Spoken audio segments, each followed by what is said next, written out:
आपके पास ऐसी कंप्लेंट आती है, कोई क्रिश्चियन मिशनरी स्कूल है आपके अनुभाग में, आप एसडीएम है वहाँ पे, और एक कंप्लेंट आपके पास बच्चे आ जाते हैं कि हमें ज़बरदस्ती जो है क्रिश्चियन मिशनरी की क्रिश्चियंस बनने के लिए, कन्वर्ट करने के लिए हमें प्रयास किए जा रहे हैं, उनके बारे में उनके गुण बताए जाते हैं बार बार, और ये बताने की प्रयास किया जाता है कि आप आपके धर्म से बेटर धर्म जो है ये, आप क्या मैं जो है उसका विरोध करता हूँ कि नहीं, मैं तो सरस्वती वंदना से ही अपना दिन प्रारंभ करूंगा स्कूल में, और वो प्रिंसिपल बुला के, मेरे पेरेंट्स को बुला के टीसी थमा देता है कि तुम्हारा बच्चा जो है। फिर कॉमर्स में जब हम बात करते हैं, अकाउंटिंग की जब आप बात करते हैं, ऑडिटिंग की बात करते हैं, तो इसकी एपेक्स इंस्टीट्यूशन कंट्री की भोपाल से कितना किलोमीटर है इशिका? 145। तो भोपाल की सीमा से राजगढ़ की सीमा लगती है, कनेक्टेड है। तो भोपाल डेवलप है, राजगढ़ उतना डेवलप क्यों नहीं है? तो क्रिश्चियन होते हैं, वो कितने टाइप के होते हैं? वो ऐसा कुछ ये मोनोपोली करी क्यों? ऐसी कौन सी जरूरत पड़ गई भाई? प्लीज तो सिट रिकॉर्ड डाउन। हो good evening ma'am. Good evening. नहीं, अच्छा लगा मुझे। Good evening. यस ईशिका जी, कौन सा स्कूल है आपका, क्या नाम है? Providence convent school. प्रोविडेंस जी कॉन्वेंट स्कूल पचोर। जी। गुड। तो क्या आपने, क्योंकि सीबीएसई स्कूल में आप पढ़ी हैं लगातार, क्या आपने, what makes you different from others? जी सर एजुकेशन की क्वालिटी अच्छी थी, इंग्लिश की प्रोफिशिएंसी अच्छी थी, कॉन्वेंट स्कूल था। तो सर डिसिप्लिन में इम्प्रूव हुआ सर। अच्छा अच्छा। And what about culture? Sir convent school था तो वहाँ पर कल्चर के बारे में ज़्यादा कुछ सिखाया नहीं गया हमको, मतलब मेनली एजुकेशन ये बुक्स मिशनरी जी मिशनरी स्कूल था? जी। अच्छा अच्छा। तो you are not aware about Hindu cultures? Sir उसके बाद प्रार्थना होती थी वहाँ पे? No sir. प्रार्थना नहीं होती थी सुबह? नो सर, वो इनकी इंग्लिश में रहती थी, वो जीसस क्राइस्ट को डेडिकेटेड होती थी, वो प्रार्थना जो होती थी। गॉड यार, ये तो बड़ा गड़बड़ मामला है।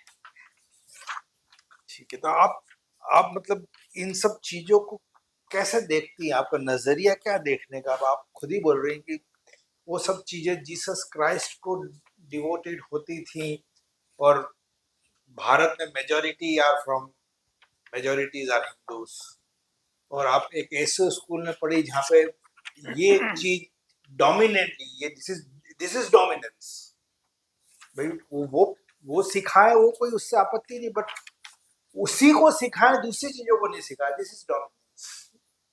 तो आपकी प्रतिक्रिया क्या है इस पे? आप स्कूल से बाहर आ गई हैं, आपकी प्रतिक्रिया, आप अपने आप को कैसे देखती हैं आप, कि शायद मैं किसी, इसकी जगह सरस्वती शिशु मंदिर में होती मैं? जी सर, कहीं ना कहीं वो कमी तो रहती है, बट सर स्कूल चूज करना वो मेरे पेरेंट्स का डिसीजन था, उस पर मेरा कंट्रोल नहीं था। लेकिन सर उनकी भी गलती नहीं है, जिस चीज़ के लिए वो लोग इंडिया आए थे वो उसी को फॉलो कर रहे हैं, ये उनका नॉर्म है, उनका कल्चर है, उस चीज़ को वो फॉलो कर रहे हैं, तो उनको भी ब्लेम नहीं कर सकती। बट हाँ, अगर किसी चीज़ का लगता है अगर कोई सरस्वती शिशु मंदिर में होती तो आज इंडिया का कल्चर रहता, रोज डेली सरस्वती प्रार्थना से शुरुआत होती थी उनकी, हर त्यौहार मनाए जाते ऐसे। तो यदि आप प्रशासनिक अधिकारी बन जाएंगे तो सबसे पहला काम क्या करेंगे आप? सर सबसे पहले मैं जिस क्षेत्र में जाऊंगी, जहाँ पर मेरी पोस्टिंग होगी, वहाँ की समस्याएं जानूंगी, वहाँ क्या क्या समस्याएं हैं, फिर वो जो समस्याएं होगी उनको प्रायोरिटी बेसिस पे अरेंज करूंगी, हायरार्की बेसिस पे जिस चीज़ को प्रायोरिटी देनी होगी, फिर उसके प्रति मैं अपनी एक्शन जो भी रहेगा वो। यदि आपके पास ऐसी कंप्लेंट आती है, कोई क्रिश्चियन मिशनरी स्कूल है आपके अनुभाग में, या आप एसडीएम है वहाँ पे, और एक ये कंप्लेंट आपके पास बच्चे आ जाते हैं कि हमें जबरदस्ती जो है क्रिश्चियन मिशनरी की क्रिश्चियंस बनने के लिए, कन्वर्ट करने के लिए हमें प्रयास किए जा रहे हैं, उनके बारे में उनके गुण बताए जाते हैं बार बार, और ये बताने की प्रयास किया जाता है कि आपके धर्म से बेटर धर्म जो है ये, आप क्या पहला कदम आपका, क्योंकि आप एसडीएम में वहाँ की, अब तो लॉ एंड ऑर्डर आपके हाथ में, सब कुछ आपके पास में। सर सबसे पहले तो ये आर्टिकल फंडामेंटल राइट्स के अगेंस्ट है कि आप किसी भी स्कूल में एजुकेशन आपका रिलीजियस इंस्ट्रक्शन नहीं दे सकते हैं अगर वो राज्य से फंडेड है तो अगर वो राज्य से फंडेड रहेगा तो वहाँ पर एजुकेशन स्टूडेंट इंस्ट्रक्शंस नहीं दे पाएंगे वो तो वो स्कूल में सबसे पहले जाके मैं इस चीज़ को उनको नोटिफाई करवाऊंगी कि ये चीज़ उनको नहीं करना है। Funded means what? सर अगर स्टेट जो है वहाँ पर अनुदान दे रहा है, ग्रांट दे रहा है, नहीं दे रहा है, अनुदान नहीं दे रहा है तो सर फिर वो हमारी पर्सनल चॉइस पे डिपेंड करता है। अगर हमें वहाँ रहना है, एडमिशन लेना है, हमें पढ़ना है, वो हमारी पर्सनल चॉइस है। the land which on which the school was established was given on lease by the government. तो सर फिर ये चीज़ स्कूल के ऊपर सर कार्रवाई हो सकती है इस बारे में क्योंकि फंडामेंटल राइट्स के अगेंस्ट है। स्कॉलरशिप SC ST स्टूडेंट्स वहाँ पे पढ़ रहे होंगे, उनको स्कॉलरशिप्स मिल रही होगी, जी सर। फिर this is not a funding, is it not a funding? Sir फिर तो फंडिंग होगी तो ही गवर्नमेंट एक्शन ले सकती है, otherwise not. Is it like that? Sir ले सकती है। क्या कॉन्स्टिट्यूशनल प्रोविजंस क्या है इसमें? सर फंडामेंटल राइट के उसमें हम गवर्नमेंट एक्शन ले सकती है, प्रशासन। यदि मैं उस स्कूल में हूँ, यदि मैं जो है उसका विरोध करता हूँ कि नहीं मैं तो सरस्वती वंदना से ही अपना दिन प्रारंभ करूंगा स्कूल में, और वो प्रिंसिपल बुला के मेरे पेरेंट्स को बुला के TC थमा देता है, ये तुम्हारा बच्चा जो है, फिर सर वो फिर हमारी चॉइस है। हमको वहाँ पर अगर हमको वहाँ पढ़ना है तो वहाँ के जो नॉर्म्स है वो फॉलो करने रहेंगे, और अगर नहीं पढ़ना है तो आप जा सकते हैं। नहीं तो वो सर प्रेशराइज नॉर्म्स में क्या जबरदस्ती है कि धर्म के बारे में पढ़ो, जबरदस्ती है ये धर्म के बारे में आपको पढ़ो, वो मेरा नो सर। मैं कॉन्स्टिट्यूशनल प्रोविजंस के संदर्भ में बात कर रहा हूँ। मैं प्रशासनिक, क्योंकि आप प्रशासनिक मुखिया है वहाँ की अनुभाग की, उस संदर्भ में बात कर रहा हूँ। आपके पास में आ गए पेरेंट्स के सर मेरे बेटे को TC दे दी है इसने, सर और कोई दोष नहीं उसका, केवल वो ये चाह रहा है कि सरस्वती वंदना, मैं सरस्वती वंदना करता हूँ, कोई किसी आपको इंटरफेयर नहीं कर रहा है बाकी बच्चों को कि सर मैं तो सरस्वती वंदना से अपना शुरू कर रहा हूँ ना, क्या प्रॉब्लम? सर क्योंकि भारत एक सेकुलर स्टेट है, हाँ, सेकुलर धर्म निरपेक्षक है भारत देश है, यहाँ पर सभी को अपने अपने धर्म फॉलो करने की स्वतंत्रता मिलती है। चलिए और आगे बात करें, कॉमर्स की कुछ बात करें। कॉमर्स में जब हम बात करते हैं, अकाउंटिंग की जब आप बात करते हैं, ऑडिटिंग की बात करते हैं, तो इसकी एपेक्स इंस्टीट्यूशन कंट्री की कौन सी है? कैट, computer and auditor general of India. अच्छा, और स्टेट में स्टेट स्टेट अकाउंट्स को कौन ऑडिट करता है? Sir accountant general of the state. तो वो स्टेट वाइज अलग अलग होते हैं सब। जी सर, हर स्टेट में अकाउंटेंट जनरल होते हैं। तो कौन कौन कहाँ से आते हैं अकाउंटेंट जनरल? क्या स्टेट उनको अपॉइंट करता है? नो सर, वो कैट के कंट्रोल में रहते हैं। क्या के कंट्रोल, मतलब स्टेट से कोई लेना देना नहीं उनका? सर जहाँ तक मैं सोच पा रही हूँ। तो स्टेट का ऑडिट क्यों करेंगे वो? कहाँ कहाँ लिखा है भाई? मेरे स्टेट का ऑडिट जो है सेंट्रल गवर्नमेंट के ऑडिटर्स क्यों करेंगे? सर मेरे नियम अलग है, सेंट्रल गवर्नमेंट के कुछ नियम अलग है। मेरा फाइनेंशियल कोड ऑफ कंडक्ट अलग है, सेंट्रल गवर्नमेंट का फाइनेंशियल कोड ऑफ कंडक्ट अलग है। तो वो तो सेंट्रल गवर्नमेंट के एम्प्लॉइज। सर इसके लिए यूनिफाइड बॉडी है कैट, तो वही सेंट्रल और स्टेट गवर्नमेंट को अकाउंट के बता दिए किस तरह से उनको अकाउंट मेंटेन करना रहेगा, उसी के अंडर जहाँ तक मैं सोच पा रही हूँ सर। चलिए एक क्वेश्चन मैं करता हूँ कि सेंट्रल गवर्नमेंट ने अभी DA बढ़ा के 53% कर दिया है, जी स्टेट गवर्नमेंट अभी 50% ही दे रही, तो क्या वो लोग यहाँ पर ऑब्जेक्शन रेस कर सकते हैं कि क्योंकि वो तो सेंट्रल गवर्नमेंट के है ना, वो लोग तो गवर्नमेंट ऑफ इंडिया है ना, क्या वो objection why you are not paying 53%? You should have paid 53% to your employees. जी सर। सर माफी चाहूंगी, इसके सही उत्तर पे मैं नहीं पूछ पा रही हूँ। उसको देखिएगा। जी सर। ठीक है। एक और टर्म जो है बहुत बहुतायत में यूज होती है कॉमर्स में, सन्ड्री क्रेडिटर्स। क्या होता है ये? सॉरी सर, मैं रिकॉल नहीं कर पा अरे रही। कॉमर्स की स्टूडेंट रही आप, बैलेंस शीट वगैरह बनाती होंगी ना, आपने बैलेंस शीट वगैरह बनाई होगी आपने, जी sir, 12। Profit and loss account कभी बनाया आपने? जी what is the difference between balance sheet and profit and loss account? Sir, balance sheet में एसेट एंड लायबिलिटीज को शो करते हैं, प्रॉफिट एंड लॉस अकाउंट में एक्सपेंसेस और इनकम्स को शो कर किया जाता है। बैलेंस शीट में ये नहीं शो होता बिल्कुल भी। सर, बैलेंस शीट में प्रॉफिट एंड लॉस का बैलेंस आता है, अगर प्रॉफिट है तो वहाँ जाएगा, और लॉस है तो अगर loss profit and expense account में जो भी रहता है लॉस अकाउंट में, अगर प्रॉफिट है तो उसको कैरी फॉरवर्ड करते हैं बैलेंस शीट में, और अगर लॉस रहता है तो उसको तो जरूरत क्यों पड़ती है, अलग अलग क्यों जरूरत पड़ती है बैलेंस शीट और प्रॉफिट एंड लॉस अकाउंट, ये अलग अलग क्यों, क्यों ये डॉक्यूमेंट अलग अलग क्यों जरूरत पड़ती है, एक ही डॉक्यूमेंट बना दे। सर, बैलेंस शीट जो है फाइनेंशियल स्टेट बताता है बिजनेस की, फर्म की, कि इसकी फाइनेंशियल स्टेटस क्या है एक फर्म का, बिजनेस का।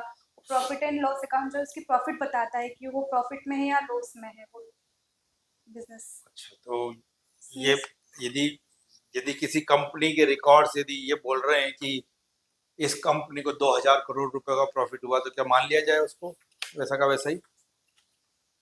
जी सर, उसको ऑडिट किया जाएगा कि वो उसके कौन profit- करेगा ऑडिट? सर, जो अगर वो उसका जो ऑडिटर है, एक्सटर्नल ऑडिटर, अगर वो हायर करते हैं तो वो ऑडिट करता है पूरे डॉक्यूमेंट्स। कौन होता है external auditor? Sir, CA CA CA chartered accountant. कहाँ, कहीं कहीं लिखा हुआ है ये कहीं? क्यों क्यों चार्टर्ड अकाउंटेंट करेंगे, सीएजी क्यों नहीं करेंगे उनका ऑडिट?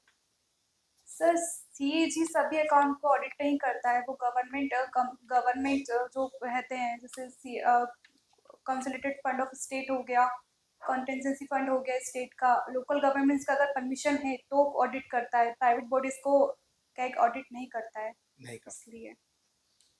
एक केस बीच में हुआ था, एक कंपनी, एक बहुत नामी गिरामी कंपनी जो है बड़ा बड़ा प्रॉफिट शो कर रही थी, कई साल तक बहुत प्रॉफिट शो करती रही और शेयर बड़ा बूस्टअप होता रहा।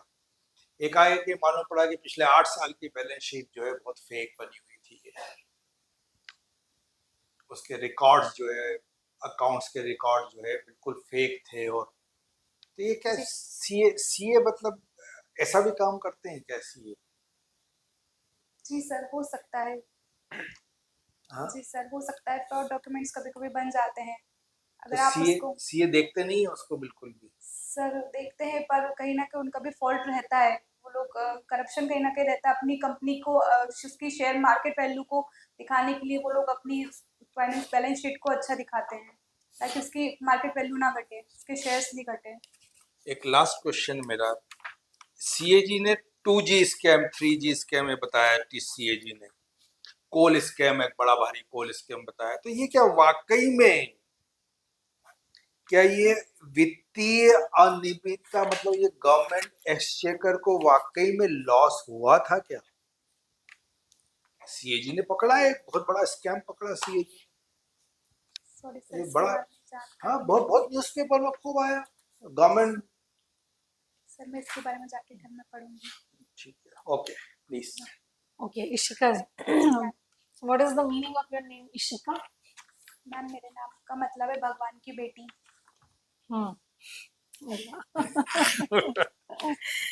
So आपके माता पिता ने आपको भगवान की बेटी का, who is your inspiration? Ma'am, मेरी इंस्पिरेशन देवी अहिल्याबाई होलकर। एंड आपने वहां से पढ़ाई भी की है ना? देवी अहिल्या विश्वविद्यालय से ही पढ़ाई की है आपने? जी मैम, यूनिवर्सिटी वही थी। तो अभी बहुत चल रहा है देवी अहिल्याबाई होलकर जी के बारे में, क्यों हम इतना न्यूज में सुन रहे हैं, जान रहे हैं, दिख रहे हैं, क्या कारण है? मैम, क्योंकि वो एक शासिका थी, उसके बाद उनको देवी कहकर संबोधित किया जाता था। इंदौर में उनको देवी कहकर संबोधित। 2024 जो वर्ष है वो बहुत महत्वपूर्ण है, किस कारण से है मैम, माता अहिल्याबाई को लेकर के? मैम, जहाँ तक मैं सोच पा रही हूँ, उनकी 150वीं शायद जन्म, सॉरी मैम, मुझे रिकॉल नहीं हो पा रहा। Okay. राजगढ़ से हैं? जी मैम। राजगढ़ भोपाल से कितना किलोमीटर है इशिका? Ma'am, 145 kilometre. Okay, 145। जी मैम। तो भोपाल की सीमा से राजगढ़ की सीमा लगती है, जी मैम। कनेक्टेड है। जी। तो भोपाल डेवलप है, राजगढ़ उतना डेवलप क्यों नहीं हो पाया है? कि मैम राजगढ़ में कई बुराइयां हैं, कहीं अंडर डेवलपमेंट हो रहा है वहाँ पर, चाइल्ड मैरिज की बुराई है राजगढ़ में। इसका वहाँ पर इंडस्ट्रियल एरिया नहीं है मैम, रेलवे लाइन नहीं है राजगढ़ डिस्ट्रिक्ट में। क्या कारण है कि राजधानी से एकदम सटे होने के बाद भी आप जो समस्याएं बता रही हैं ये अभी तक बनी हुई हैं? मैम वहाँ का सामाजिक परिवेश इस तरह का है, वहाँ की आर्थिक स्थिति इस तरह की है, वहाँ के लोगों की, इस कारण कहीं ना कहीं डेवलप नहीं हो पा रहा है। शिक्षा की स्थिति अच्छी नहीं है वहाँ पर। तो क्यों नहीं, शिक्षा की स्थिति अच्छी क्यों नहीं हो पाई? मैम वहाँ पर एजुकेशन इंस्टीट्यूट्स नहीं है, हायर एजुकेशन इंस्टीट्यूट्स नहीं है ज़्यादा, इस कारण वहाँ के लोकल लोगों को शिक्षा इतनी बेहतर नहीं मिल पाई, गुणवत्तापूर्ण शिक्षा नहीं मिल पाई, को बाहर माइग्रेट कर कर आना पड़ा। तो गुणवत्तापूर्ण शिक्षा वहाँ क्यों नहीं आ पाई अभी तक? वही मैं जानना चाह रही हूँ कि राजधानी से इतने पास होने के बाद भी गुणवत्तापूर्वक शिक्षा वहाँ क्यों नहीं पहुँच पाई? मैम रीजनल डेवलपमेंट जो है वो बैलेंस नहीं हो पाया कहीं ना कहीं। बैलेंस जो जो भोपाल में डेवलपमेंट होना चाहिए था वो राजगढ़ में नहीं पहुंच पाया, डेवलपमेंट बैलेंस नहीं हो पाया, बैलेंस रीजनल यही डेवलपमेंट। तो मैं पूछ रही हूँ कि क्यों नहीं हो पाया। जब तक हम क्यों पे नहीं जाएंगे उसको सोल्यूशन कैसे निकलेगा? जी मैम। क्यों नहीं हो पाया ये जानना जरूरी है ना। आप कहीं एसडीएम रहेंगे, कलेक्टर बनेंगे, तो कारण भी तो पता होगा, तभी तो हम निवारण निकालेंगे उसका। पहले कारण जानेंगे, तो बता पाएंगे आप? अभी नहीं बता पा रही हूँ मैम। ओके। आपने लिखा है कि महिलाओं से संबंधित आपको मूवीज देखते हैं ना? जी मैम। हॉबी में आपकी महिलाओं से संबंधित सामाजिक मुद्दों पर बनी मूवी देखना। क्या है महिलाओं से संबंधित सामाजिक मुद्दे, क्या क्या है, पहले तो ये बताइए। जी मैम, महिलाओं से जुड़े विभिन्न सामाजिक मुद्दे हैं, जैसे दहेज प्रताड़ना, बाल विवाह, डोमेस्टिक वायलेंस, चाइल्ड मैरिज, और मैम आर्थिक समस्याएं भी हैं। कौन सी मूवीज बनी है इन पर? मैम लापता लेडीज, रक्षाबंधन, मैम और पैडमैन, टॉयलेट एक प्रेम कथा। आपकी फेवरेट कौन सी है? मैम रक्षाबंधन। रक्षाबंधन। जी मैम। भाई बहन की कहानी है उसमें। दहेज प्रताड़ना पर बनी है। अक्षय कुमार है क्या? जी मैम। ओके। तो जो महिलाओं के मुद्दे हैं बेसिकली, तो राजगढ़ में आपको क्या लगते हैं कि अगर आप वहाँ एसडीएम बनती है तो महिलाओं के लिए आप कैसे कार्य करेंगी? जी मैम, सबसे पहले मैम वहाँ की जो समस्या है उनको जानूंगी, उसके बाद मैम सबसे पहले महिलाओं की। जानूंगी क्या आप तो वहीं के हैं ना, आप समस्या बताइए। जी मैम, सबसे पहले मैम महिलाओं के लिए स्किल ट्रेनिंग, कौशल विकास की कोशिश करूंगी, अवेयरनेस जगहों के महिलाओं को कुछ स्कीम्स के नाम बता सकती हैं आप, स्किल से रिलेटेड जो महिलाओं के लिए गवर्नमेंट ने बनाई है? जी ma'am, skill India, skill India. उसके बाद ग्रामीण क्षेत्रों में महिलाओं के लिए कौन सी योजना चलती है? रोजगार उन्मूलक कुछ योजनाएं ग्रामीण क्षेत्रों वाली बताइए। सॉरी मैम, मैं रिकॉल नहीं कर पा रही हूँ। ओके, तो आपने 2016 में आई थिंक ये किया हुआ है आपका, 2018 में किया है ग्रेजुएशन, और अभी 2024 आ गया है, तो काफी लंबा समय बीत गया है, 6 साल। तो इस बीच आपने क्या किया इसी का? मैम एक्चुअली मेरे साथ हेल्थ रिलेटेड इश्यूज हो गए थे, 3-4 साल उसमें थोड़े से चले गए। उसके बाद मैंने तैयारी की, तो कहीं ना कहीं मेरी तैयारी में कमी थी, तो वो मैं उस पर काम करके अब आज मैं आपके सामने साक्षात्कार कर सकती। अब आप स्वस्थ हैं? जी मैम। अब कोई दिक्कत नहीं है? जी मैम। चलिए ठीक है। इसी का जी, जी सर। आपने कहा कि राजगढ़ में बुराइयां, इंडस्ट्रियल एरिया ना होना, तो ये बुराई है? बुराई नहीं सर, बैकवर्डनेस है कहीं ना कहीं। आपने इतनी सारी बुराइयां बताई राजगढ़ में, इतनी सारी प्रॉब्लम्स बताई, इसका मतलब गवर्नमेंट वहाँ फेल रही है। राजगढ़ पे गवर्नमेंट ने कोई काम ही नहीं किया, सही है ये बात? नहीं सर, काम तो किया है। फिर इतनी सारी बुराई, इतनी सारी समस्याएं हैं। सर डेवलपमेंट भी उसी स्तर पर हुआ है, अगर कहीं पर बुराइयां हैं तो इसका मतलब ये नहीं कि वहाँ पर डेवलपमेंट नहीं हुआ है। फिर इतनी बुराइयां कैसे हैं? 75 साल हो चुके हैं आज़ादी को, आपके अकॉर्डिंग इतनी सारी प्रॉब्लम्स हैं। सर मैं वही बोलूँगी दोबारा से कि बैलेंस जो डेवलपमेंट नहीं हो पाया है कुछ क्षेत्रों का, उनमें से एक राजगढ़ भी आता है एमपी में। चलिए, आप एक मिशनरी स्कूल से आपने एजुकेशन ली, जी सर। ना? जो क्रिश्चियन होते हैं वो कितने टाइप के होते हैं? सर 2 टाइप के, प्रोटेस्टेंट एंड कैथोलिक। ये प्रोटेस्टेंट कौन होते हैं और कैथोलिक कौन होते हैं? सर कैथोलिक वो होते हैं जो कंजर्वेटिव, जो बाइबल के अकॉर्डिंग ही अपना वो चलाते हैं, और प्रोटेस्टेंट है जो उसमें चेंजेस करते हैं थोड़ा सा। कहाँ से आई ये प्रोटेस्टेंट? पहले से थे? शुरुआत से ये दोनों हैं या फिर बाद नहीं में कहीं सर, से ओरिजिन हुआ? सर बाद में प्रोटेस्टेंट का कब ओरिजिन। आई? सॉरी सर, चलिए कोई बात नहीं। आपने कहा कि अंग्रेज इंडिया इसीलिए आए कि वो रिलीजियस कन्वर्टेशन कर पाए। नहीं सर, वो इंडस्ट्री पर्पस के लिए आए थे, व्यापार करने आए थे तो 1813 फिर ये के बाद। इंडिया में उन्होंने ये कन्वर्टेशन का कार्यक्रम है वो कब से शुरू करा है? 1813 के बाद सर, चार्टर एक्ट ऑफ 1813 के बाद। क्या था ये चार्टर 1813 एक्ट? इसका कोई इंपॉर्टेंट 3 प्रोविजंस बता दीजिए। सर एजुकेशन के लिए 1 लाख का लोन प्रोवाइड किया था सर। लोन प्रोवाइड किया था? Sir east India company education पे 1 लाख स्पेंड किए थे सर उन्होंने। एंड ठीक है। जी sir. Second, sir Christian missionaries को अलाउ कर दिया था कि वो आके प्रोपेगेट कर सकते हैं अपना रिलीजन इंडिया में। प्रोपेगेट कर सकते। थर्ड, थर्ड सर, टी और चाय पे सर चाइना की मोनोपोली को खत्म कर दिया था। चाय पर चाइना की मोनोपोली? जी सर, चाय अलाउ पर कर। चाइना की मोनोपोली का मतलब क्या हुआ? इंडिया में चाइना की मोनोपोली कब थी? मुझे इतना ही या याद। चाइना ट्रेड विद चाइना था? T and trade with China को छोड़कर ईस्ट इंडिया कंपनी की मोनोपोली जो एंड करनी थी वो ऐसा कुछ था? जी सर, हो सकता है मुझे। तो ये मोनोपोली एंड करी क्यों? ऐसी कौन सी जरूरत पड़ गई भाई? सर क्योंकि ब्रिटेन में जो बोर्ड ऑफ डायरेक्टर्स, वहाँ पर जो इंडस्ट्रियलिस्ट थे उनके ऊपर से प्रेशर आ रहा था कि वो ओपन करना चाह क्यों आ रहे रहा थे। था प्रेशर? सर रूट को ओपन करना चाह रहे थे, अपॉर्चुनिटीज। क्यों? सर यही तो पूछ रहा हूँ। कैपिट अपना इंपीरियलिज्म बढ़ाने के लिए अपने। इंपीरियलिज्म ट्रेड से कैसे बढ़ाएंगे? वो तो कंपनीज के, आप बोले बोर्ड ऑफ डायरेक्टर्स, ये तो कौन हुआ आपके? ट्रेडर्स हुए। पर ट्रेडर इंपीरियलिज्म थोड़ी करते हैं, वो तो ट्रेड करते हैं। सर ये नेपोलियन बोनापार्ट का नाम सुना है आपने? जी उनकी कॉन्स्टिट्यूशनल कॉन्टिनेंटल ड्रिफ्ट थ्योरी सुनी आपने? जी वो पढ़ी है कभी? जी सर। तो वो रीजन नहीं है इसलिए मोनोपोली एंड आपने पढ़ा हो शायद। जी सर। हाँ, रीजन वही था ना, इसलिए वो मोनोपोली ऐड करने की बात कर रही थी। हाँ, चलिए मैं सर के क्वेश्चन पे जाता हूँ। जो आपने बोला, सर ने प्रश्न किया था कि प्रार्थना वहाँ होती है, तो आपने बोल दिया कि उनके नॉर्म्स को फॉलो करना पड़ेगा।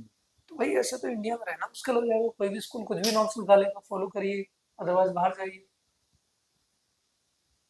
इससे रिलेटेड एक केस हुआ है, अगर आपने पढ़ा हो, आर्टिकल 19 आपको freedom of speech and expression देता है, और इसी के साथ एक राइट टू साइलेंस भी आपके पास होता है। पता है आपको जी क्या ये राइट टू साइलेंस कहाँ से है? इसी से रिलेटेड कैसे है आपकी प्रार्थना? प्रेयर से रिलेटेड पढ़ा हो अगर आप, क्या था कुछ पता है आपको?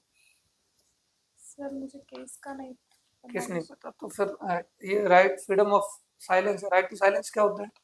सर चुप रहने की स्वतंत्रता। क्या है ये?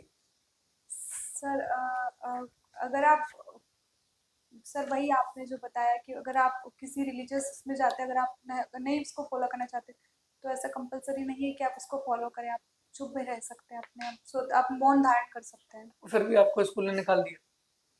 सर क्योंकि यही क्वेश्चन था ना? प्राइवेट इंस्टीट्यूशन है, तो आप एक लिमिट तक ही गवर्नमेंट उस पर कंट्रोल कर सकती है। एक लिमिट तक ही कर सकती है? क्यों भाई, है तो आपके टेरिटरी में ना, जी आपके लॉज के अंडर है, जी वो अपनी मनमानी कैसे चला सकते हैं? चला सकते हैं क्या मनमानी? नहीं सर। क्वेश्चन, इसका आंसर नहीं आ रहा है। जी आपको लगता है लाडली बहना जो स्कीम है वो एक चुनावी रेवड़ी थी? इलेक्शन फ्रीवीज सुना होगा आपने, बट लगता है आपको ऐसा? सर हो भी सकता है सर, उसके कई फायदे भी हैं, लेकिन उनके फायदों को हम दरकिरार नहीं कर सकते। उसके कई क्या फायदे। कहें, इलेक्शन फ्रीवीज कहें या फिर इकोनॉमिक एम्पावरमेंट ऑफ वुमेन्स कहें? सर दोनों पक्षों में देखा जा सकता है उसको। लेकिन जब इसका शिकायत हुआ तो इलेक्शन फ्रीवीज तो माना ही नहीं है इसको ईसीआई ने। फिर आप दोनों पक्ष में कैसे जा सकते हैं? या तो ईसीआई आंसर गलत दे रहा है? सर मेरे मेरे अनुमान में वो एक महिला एम्पावरमेंट के लिए एक कदम था ये।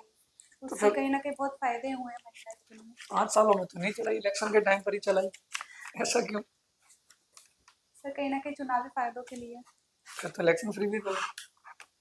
अब एक चीज पर स्थिर रहिए ना, इलेक्शन फ्री भी है, चुनावी रेवड़ी है, कोई बात नहीं। 97 आपका डेट ऑफ बर्थ का ईयर, 97th अमेंडमेंट बता दीजिए क्या था। Sir 97th amendment act cooperative society से रिलेटेड था। कहाँ कहाँ चेंज किया गया कॉन्स्टिट्यूशन में इसके through? Part schedule sir article 19 yes, and article DPSP article 40 sorry sir DPSP का आर्टिकल याद 9B पार्ट 9B ऐड किया गया। आर्टिकल, अच्छा होता क्या है ये cooperative societies?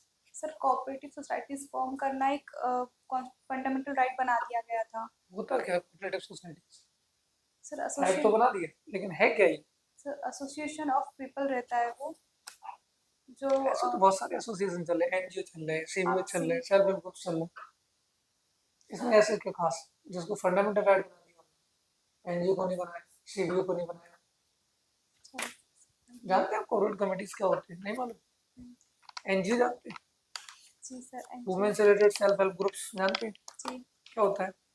Sir women self help groups वो होते हैं जहाँ पर वुमेन्स 10 से 20 वुमेन्स जो रहती है वो समूह बना के सारी अपने वुमेन्स होती हैं सर सेल्फ हेल्प ग्रुप्स में? वुमेन सेल्फ हेल्प ग्रुप्स का बता रही थी सर मैं।